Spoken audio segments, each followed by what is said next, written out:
Y quisiera que hoy pudiéramos estar meditando en esto, porque cada vez que nosotros nos reunimos, estamos delante del Señor. Y esto no es algo más que hacemos en el día o en la semana. Esto es lo más importante que podemos hacer en toda la semana. Y esto es lo más importante que podemos hacer mientras nosotros estemos en este mundo. Reunirnos para adorar a aquel que se merece la gloria y la honra, el que murió por nuestros pecados, el que nos salvó y que hizo ese glorioso intercambio. Y quisiera leer dos pasajes. El primero está en Isaías, capítulo 53. Muchos de ustedes lo conocen ya. Habla acerca del siervo, el siervo sufriente. Isaías 53, versículo 4 y 5. Isaías 53, versículo 4 y 5, dice: ciertamente Él llevó nuestras enfermedades. Cuando dice Él, ¿de quién está hablando? De Jesús, ¿no es cierto? Y cargó con nuestros dolores. Con todo, nosotros le tuvimos por azotado, por herido de Dios y afligido. Mas Él, Jesús, fue herido por nuestras transgresiones, molido por nuestras iniquidades. El castigo de nuestra paz cayó sobre Él y por sus heridas hemos sido sanados. Y quiero que también vayamos a 2 Corintios capítulo 5. Pablo recuerda este mismo acontecimiento, este mismo hecho ya con el Señor Jesús resucitado. Ya habían pasado varios años de su resurrección, el cristianismo estaba avanzando.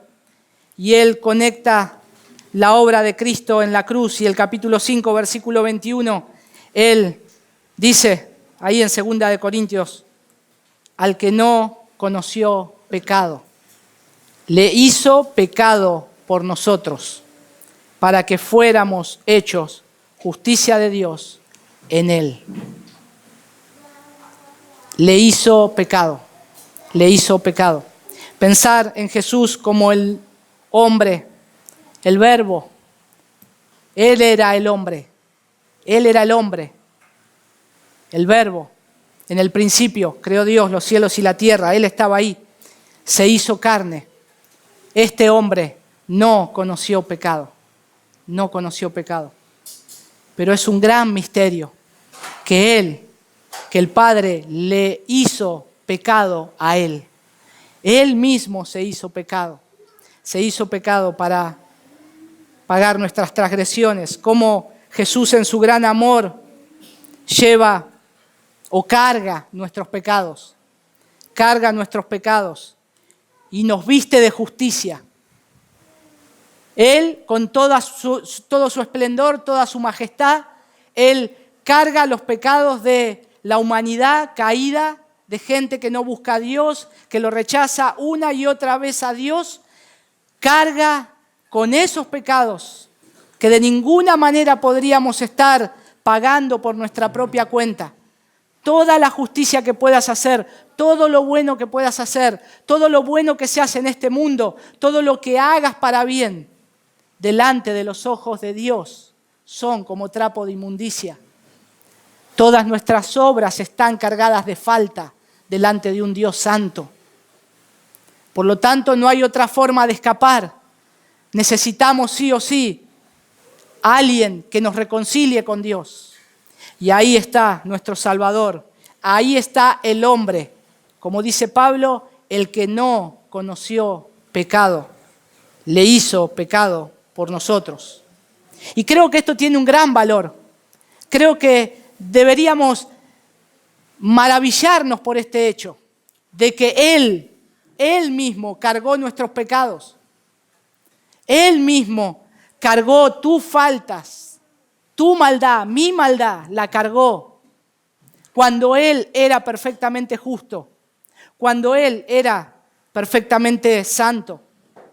Y hoy, este mundo todavía tiene la posibilidad de acercarse a Jesús. Este Jesús, el hombre, el que el Padre le hizo pecado, el que Él mismo tomó el pecado de los injustos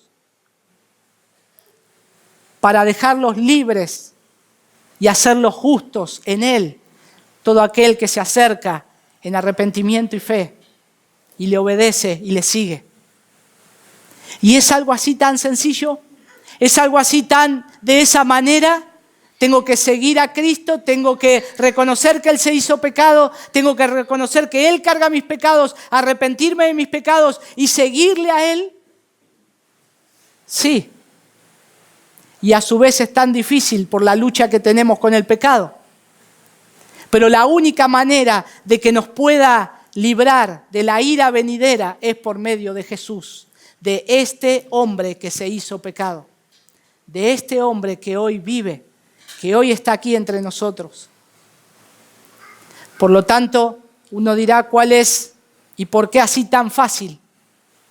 Porque este hombre es más valioso que todo lo creado. Todo fue creado para Él, por medio de Él. Las cosas por Él existen, por Él fueron hechas. Todo lo creado, todo lo que vemos, todo lo que no vemos, todo lo que ni siquiera alcanzaremos a conocer, creado en este universo infinito, todo fue creado por este hombre que se llama Jesús. Y este hombre, el Padre, le hizo pecado, dice Pablo, para que nosotros podamos tener su perdón y para que nosotros fuéramos hechos justicia de Dios en Él. Y observando bien el texto de 2 de Corintios capítulo 5, versículo 21, es un versículo que saben ustedes que tiene solo 15 palabras. 15 palabras este versículo tiene en hebreo. Y en la traducción del texto del griego al español queda de la siguiente manera: Él, no habiendo conocido pecado, por nosotros pecado hizo para que nosotros llegáramos a ser rectitud de Dios en Él. Se los voy a leer de vuelta. A Él, no habiendo conocido pecado, por nosotros pecado hizo para que nosotros lleguemos a ser rectitud de Dios en Él. Notes que el énfasis es la justicia de Dios, el pecado nuestro. Una imputación, algo que a nosotros se nos carga en la cuenta y a Él lleva los pecados. Y ese es el énfasis del autor. Y eso es lo que quiere decir. Y ahora nosotros lo tenemos más claramente porque nos está diciendo al que no conoció pecado. Al que no conoció pecado. Y ese concepto de la sustitución está en el corazón del Evangelio. Está en el corazón del glorioso evangelio del Señor Jesucristo. ¿Quién fue el que no conoció pecado? Yo tengo que conocer a ese hombre que no conoció pecado. ¿Cuál es tu tarea en esta vida? Conocer a ese hombre que no conoció pecado. ¿Cuál es el fin que tenés en esta vida? Conocer a este hombre que no conoció pecado, porque vale la pena conocerlo. Vale la pena conocerlo, vale la pena ver quién es Él, qué hizo Él, cómo es todo ese glorioso intercambio como nosotros cantábamos hoy, por qué lo hizo. Y es necesario conocerlo porque solo hubo una persona que vive sin pecado, que vivió sin pecado, y ese fue Jesús. Ese fue Jesús. Todos nacen en pecado. Morimos por nuestros pecados. Ahora el Señor Jesús fue perfecto. Nació sin pecado. Muere como un malhechor en una cruz como mueren los criminales y carga los pecados de todos aquellos que Él llamó para salvación. ¿Es importante conocerlo o no? Es digno de conocerlo. Es digno de estudiarlo, es digno de vivirlo, es digno de pensarlo todo el día, de verlo y de poder ver por qué hizo esto, qué es lo que lo movió a esto. Ahora Dios hizo que Jesucristo, quien nunca pecó, se hiciera pecado por nosotros. Se hiciera pecado por nosotros. Y ahí está el gran amor de Dios. Ahí está el gran amor de Cristo, ahí está el de porque de tal manera amó Dios al mundo. Porque Él se hizo pecado por nosotros. ¿Qué significa que Dios hizo que Cristo se hiciera pecado? Bueno, algunos enseñan que en realidad Jesucristo se convirtió en un pecador en la cruz. Él se convirtió en un pecador en la cruz y por lo tanto fue castigado en la cruz. Incluso algunos enseñan que Jesús tuvo que ir al infierno durante 3 días para pagar por esos pecados. Para pagar por esos pecados. Y después de pagar por sus pecados, se le permitió que resucitara de los muertos. Bueno, nada de eso es verdad. Nada de eso es verdad. Lo que nosotros tenemos aquí, lo que dice la Escritura, lo que dice Isaías, lo que Pablo dice resumido en en 2 Corintios capítulo 5, versículo 21, y a lo largo de todo el evangelio que él predica, lo que él enseña y lo que apunta es en la cruz, que Jesucristo tenía que ser el Cordero sin mancha, el Cordero sin mancha, el sacrificio perfecto. Y ahí es donde tenemos que mirar. En la cruz seguía siendo sin defecto. No podía ser pecador, tenía que ser un sacrificio perfecto, sin mancha. Y Él era el Cordero sin mancha. Él era aquel que Juan el Bautista señala y le dice a los demás: he aquí el Cordero del mundo. He aquí el Cordero de Dios que quita el pecado del mundo. Y ahí está nuestro Señor. Él fue santo en la eternidad antes que fuera humano, luego vivió una vida santa y sigue siendo santo en la eternidad. Todo eso sigue siendo santo. No hay nada. Jesús nunca pecó, nunca tuvo una milésima de segundo de un pensamiento malo. Jamás se le cruzó, jamás soñó cosas malas contra alguien. Nunca tuvo pecado. Fue sin pecado. Pero ahora nuestro texto dice que el que no conoció pecado, le hizo pecado. Ahora uno puede decir, qué injusto, ¿no? ¿Por qué el Señor se tiene que hacer pecado por mí? Yo tendría que morir por mis pecados. Y sí, es la verdad, es lo mismo que el Señor dice. Cada uno tendría que morir por sus pecados, porque la paga del pecado es la muerte. Mas el regalo de Dios es vida eterna. Y este es el regalo de Dios que nos dio a Jesús para que viviera una vida santa, para que naciera de niño sin pecado, viviera en santidad, creciera en los primeros años de su vida siendo un buen hijo sujeto a sus padres, estando en la tentación, sufriendo la tentación que sufrimos cada uno de nosotros, teniendo las mismas luchas que tenemos cada uno de nosotros, viviendo su ministerio con luchas, con tentaciones, con opresiones, pero en todo ese periodo Él nunca pecó, jamás pecó. Por lo tanto, Él sigue siendo santo y para seguir siendo plenamente Dios y plenamente humano, Cristo tenía que permanecer santo, sin defecto y separado de los pecadores. Él es el único que no conoció pecado y ya está. No conoció pecado, basta, no hay más que agregar, no hay más que indagar. Jesús nunca pecó. Jesús nunca pecó. No es simplemente uno que no conoció pecado hasta la cruz. Y después de la cruz sí se hizo pecado. No, Él no conoció pecado. Ahora les voy a decir una cosa. ¿Cómo lo entendemos? Ese momento de la cruz, lo que ocurre allí entre el Padre, el Hijo, cargando los pecados de la humanidad sin ser pecado. No indaguemos más, no lo vamos a conocer. En la eternidad seguiremos conociendo todas las maravillas y las cosas secretas que pertenecen a Dios. Las cosas secretas, lo que hoy tenemos revelado es suficiente para poder recibir a este glorioso Salvador y saber la obra que Él hizo. Y ya está, necesitamos eso. Pero confiemos, en la eternidad seguiremos aprendiendo. Cuando la Biblia dice que Cristo se hizo pecado, significa entonces solo en cierto sentido que Dios lo trató como si fuera un pecador. Lo trató como si fuera un pecador, aunque no lo era. Jesús ve a su hijo y tiene que castigar a su hijo porque lo tiene que tratar como si fuese un pecador. Pero Él no lo era. Él no era pecador. Permítanme ser más específicos. En la cruz, Dios trató a Jesús como si Él hubiera personalmente cometido cada pecado de cada persona que creería en Él. Lo trató de esa manera. No es que Jesús era pecador. Dios lo tiene que tratar de esa manera.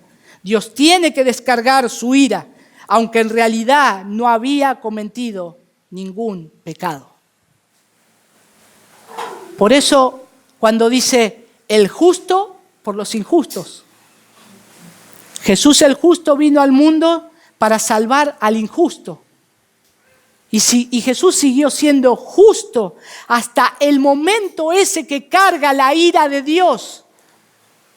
Y ahora Él tenía que saber que iba a cargar la ira del Padre, porque ellos son uno y saben lo que es descargar la ira contra el pecador. Ahora Jesús tenía que soportar en la cruz la ira de su Padre. Él se hizo pecado. Eso es lo que significa sustitución. Eso es lo que significa sustitución. Eso es lo que significa que el Señor Jesús es nuestro sustituto. Jesucristo como nuestro sustituto, llevando nuestro castigo. Ya nos mostró Isaías capítulo 53 cómo Él es el que carga todos nuestros pecados. Cómo Él carga nuestros pecados. Dios puso el castigo por nuestros pecados sobre Él. El castigo de nuestros pecados, el castigo de tus pecados fue sobre Él. Fue sobre nuestro bendito Salvador, aunque Él era el Hijo de Dios sin pecado. Él era el Hijo de Dios sin pecado. Hay cosas que nosotros tenemos que aprender y saber y considerar en el momento que nosotros estamos viendo el Evangelio de Cristo. Y por lo menos en todas estas partes hay 5 cosas que tenemos que saber: que Él fue herido por Dios, que Él murió por los impíos, que Él se hizo pecado por nosotros, que nos perdonó todos los pecados y que Él a su vez nos rescata con su sangre. Nosotros en pocos minutos y ahora en pocos minutos podemos ver ciertas cosas rápidamente. Pero hermanos, es tan profundo estudiar o es tan profundo meditar en la verdad esta de que Jesús, nuestro amante Salvador, es digno de adoración y de gloria. Solo Él es digno de toda alabanza, porque Él es aquel que cargó nuestros pecados. El resto del versículo nos dice la razón por la que Cristo fue hecho pecado por nosotros. Noten ahí en 2 Corintios 5 dice que lo fue para que pudiéramos ser ¿qué? Justicia de Dios en Él. Justicia de Dios en Él. Y acá tenemos 2 términos que nunca debemos olvidar. Nunca. Y si es posible dedicar nuestro tiempo a estudiar y a ver estos 2 términos que dice la Escritura. Justificación e imputación. Justificación, de que Dios justifica a un hombre pecador que no se merece el perdón de Dios, que obtiene esto por gracia. ¿Cómo es que es justificado el pecador? Imputación, ese intercambio que hubo, que ahora el pecado que me pertenecía pasa a Jesús y Jesús me da su justicia y su vida perfecta que Él vivió desde que nació hasta que murió. Toda esa vida sin pecado, toda esa vida sin una milésima de pecado, toda esa vida te la carga a vos como hijo de Dios. Y el Padre te ve glorificado, santificado y glorificado posteriormente. No lo podemos ver, pero es algo que no lo vamos a poder ver ahora, pero es algo que nos tiene que llevar a la adoración a Dios, porque ese es el otro aspecto de la sustitución. Dios trató a Jesucristo como si fuera pecador para podernos tratar a nosotros como si fuéramos justos. Dios trata a su Hijo, a su único Hijo, que estaba desde el principio, que es el Verbo, el Alfa y el Omega, el principio y el fin, el que era, es y que será desde la eternidad. Trata a su propio Hijo como si nos tendría que tratar a nosotros, descargar su ira sobre nosotros. Pero ahora el Señor Jesús se pone adelante en la cruz. Y la ira que tenía que ser para nosotros, cuando nosotros acudimos a la cruz de Cristo y reconocemos nuestros pecados y nos arrepentimos y vemos la obra de Cristo, que Él me perdona todos mis pecados, presentes, pasados y futuros, y me lleva a vivir una vida gloriosa en Él, abundante en Él, ser feliz, 3 veces feliz. Él me deja a mí libre, arrodillado a los pies de la cruz, mientras Él en la cruz soporta el peso y la ira de un Dios santo. Lo trata a Él como pecador y a nosotros como si fuéramos justos. Y a veces pienso, ¿y qué más necesitamos? ¿Qué más necesitamos para vivir esta vida? Dios me está tratando como si yo hubiese vivido la vida de Jesús.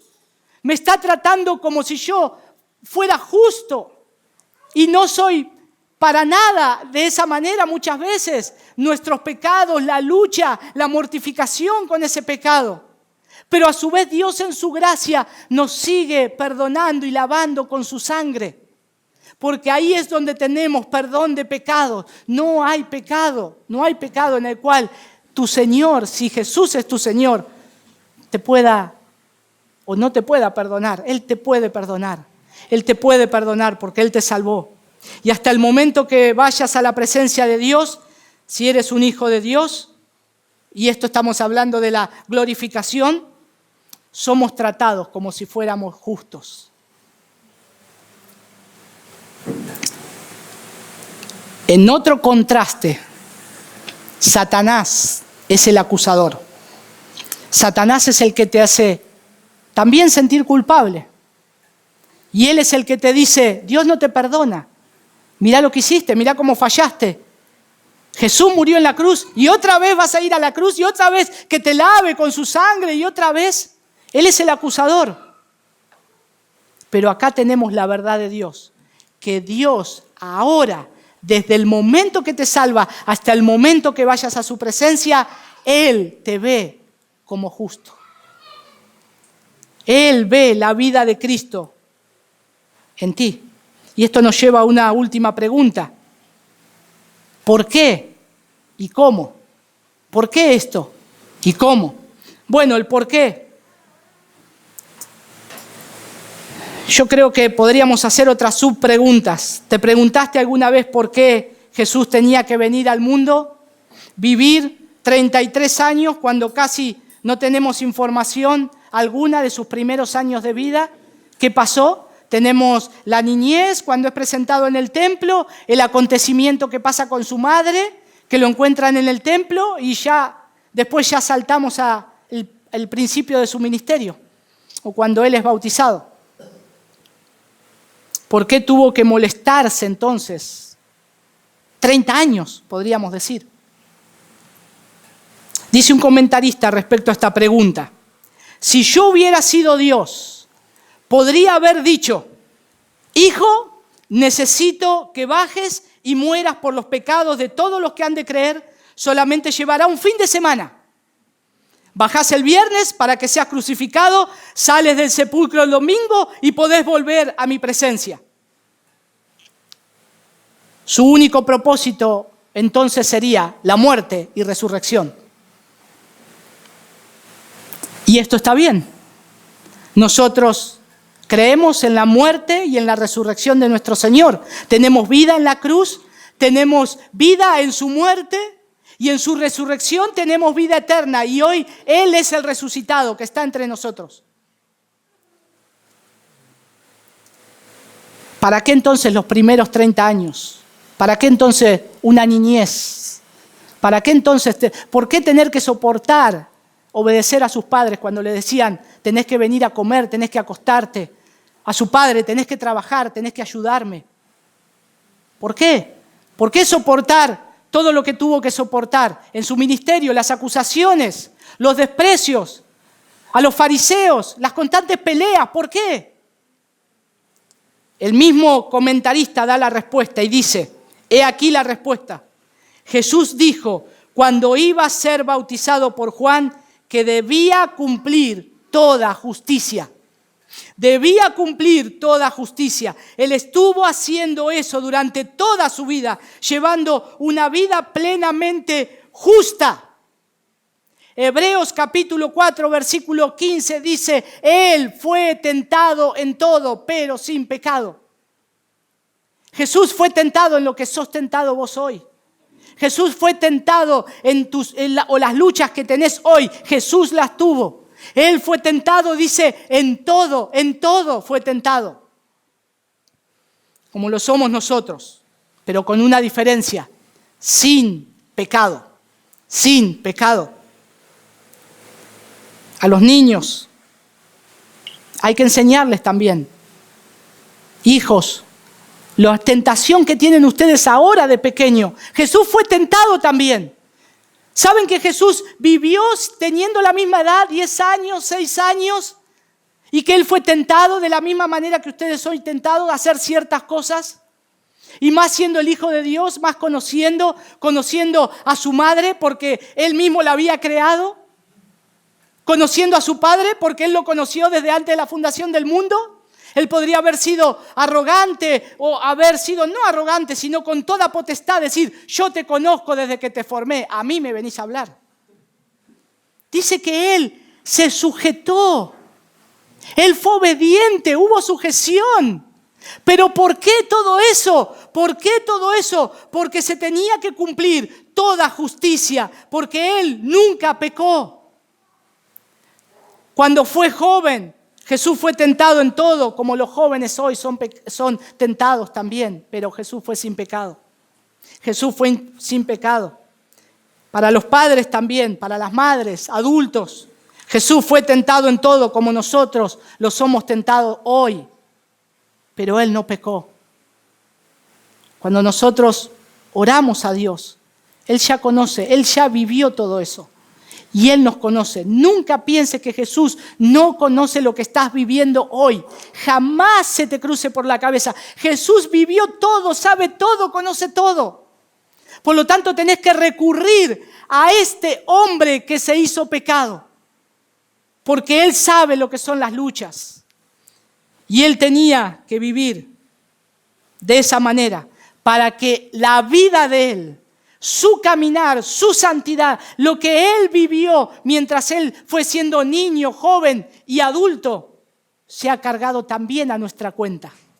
No solo Jesús nos perdona de nuestros pecados y nos salva, sino que su vida desde que nace hasta que muere, todo este tramo de vida es cargado a tu cuenta.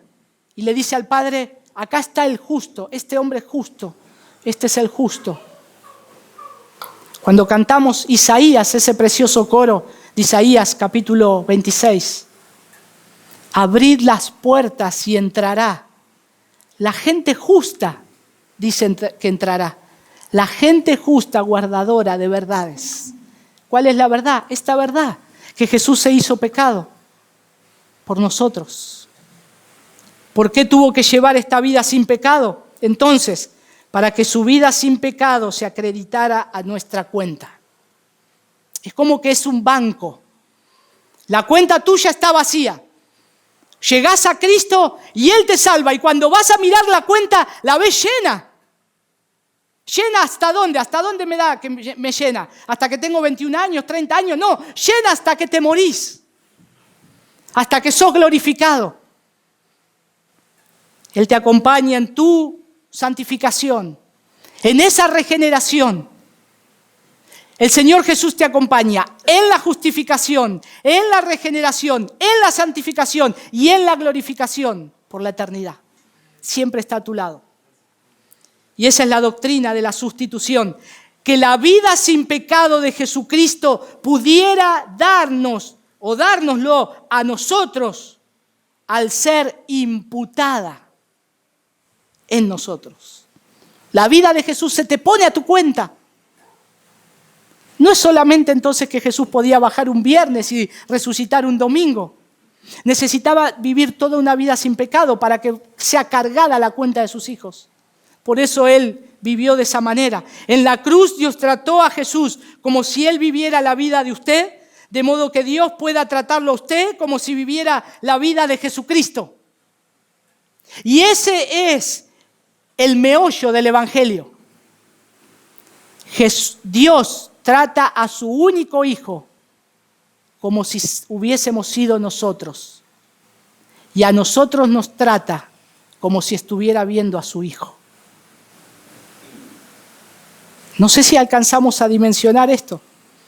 Quiera el Señor que nos abra los ojos y nos abra el entendimiento para que podamos ver la grandeza del Evangelio, que es mucho más profundo de todo lo que podemos llegar a pensar. Es mucho más profundo de la lógica racional contaminada por este mundo que tenemos que cargar. Jesús mismo nos da su vida para que Dios nos pueda ver justos en Cristo. Nosotros seamos justicia de Dios en Él. Y ese es el gran tema del Evangelio de nuestro Señor Jesús, que vino al mundo a morir por pecadores, para que seamos reconciliados con Dios por medio de Él, por medio de nuestro bendito Salvador. Y eso es lo que hoy vamos a celebrar, la Santa Cena. Eso es lo que nosotros tenemos que comer y tenemos que beber. Comer su sangre es conocer a Cristo, conocer su palabra, conocerle a Él, sumergirnos en Él. Beber su sangre es recordar y ver cada día el perdón de nuestros pecados, que nos lava de nuestros pecados. La sangre de Cristo nos limpia de todo pecado. Y eso es lo glorioso del Evangelio. La Santa Cena es el Evangelio. Es el Evangelio de Dios resumido en elementos que hoy podemos ver y tocar. Pero eso tiene mucha más profundidad espiritual. Cosas que ojo no vio, ni oído oyó. Cosas secretas, como dice Deuteronomio capítulo 29, versículo 29. Cosas secretas que pertenecen al Señor, pero que son reveladas a sus hijos. Y acá está revelado el Evangelio de Cristo, el glorioso Evangelio de Cristo. Y lo que hoy deseo que podamos hacer en estos momentos, en este momento que vamos a tomar estos elementos con solemnidad, no el hecho de la solemnidad de los elementos que están acá, es vino, es jugo, es pan comprado que se va a endurecer, sino que es lo que eso significa en la Escritura, que Él se hizo pecado. Él se hizo pecado por nosotros. Al justo lo trata como pecador el Señor, y a los injustos se les da la gracia de ser salvos, de quedar libres y de vivir una vida con Cristo para siempre. Vamos a orar. Señor, te doy gracias por tu bendita palabra, Señor. Gracias por este hecho tan precioso, Señor, que no solamente hoy lo estamos viendo y alcanzando solamente, Señor, es como que se nos corre una milésima, Señor, de luz podemos ver de lo que tú has hecho. Y, Señor, y eso nos deja deslumbrados. Señor, cuando nosotros estemos en tu presencia y sigamos aprendiendo, se nos va a correr aún más, Señor, esa cortina que veremos más de lo que tú has hecho, Señor, más glorioso, más precioso. Pero, Señor, reconocer que tú te hiciste pecado por nosotros, Jesús. ¿Cómo no te vamos a amar? ¿Cómo no vamos a rendir nuestra vida a ti? ¿Cómo no vamos a correr a ti en salvación, para salvación, Señor? ¿Cómo, Dios, no te vamos a adorar en ese bendito plan de rescate del hombre caído. Señor, ayúdanos a tomar estos elementos, recordando todo esto, teniendo todo esto en mente, Señor. Y te doy gracias de poder hacerlo aquí, hoy, en este tiempo, Señor. Ya pronto, Señor, tu venida ya es inminente, Señor, ya estás. Señor, ayúdanos con santa expectación a prepararnos para tu regreso, Señor. Aumentanos la fe, Señor. Te pedimos, Padre, que veamos aquellas cosas que no son, Señor, que son invisibles a nuestros ojos, que las podamos ver con expectación, con gozo, Señor, sabiendo que vivimos por fe, Señor. Te damos gracias, Jesús, porque tú estás aquí. Te damos gracias, Señor, porque no solo estás aquí, estás alrededor del mundo, en todas las iglesias que en este tiempo están celebrando también este momento, Señor. Gracias te doy, Padre. Gracias por tu bendita palabra y tu fidelidad. Y gracias por no abandonarnos, Señor. Gracias por enviar a tu Hijo para salvarnos, Señor. Estaríamos perdidos, Señor, si no hubieses realizado ese plan de rescate trazado desde la eternidad. Gracias, Padre. Ayúdanos en este momento, en el nombre de tu Hijo Jesús. Amén y amén.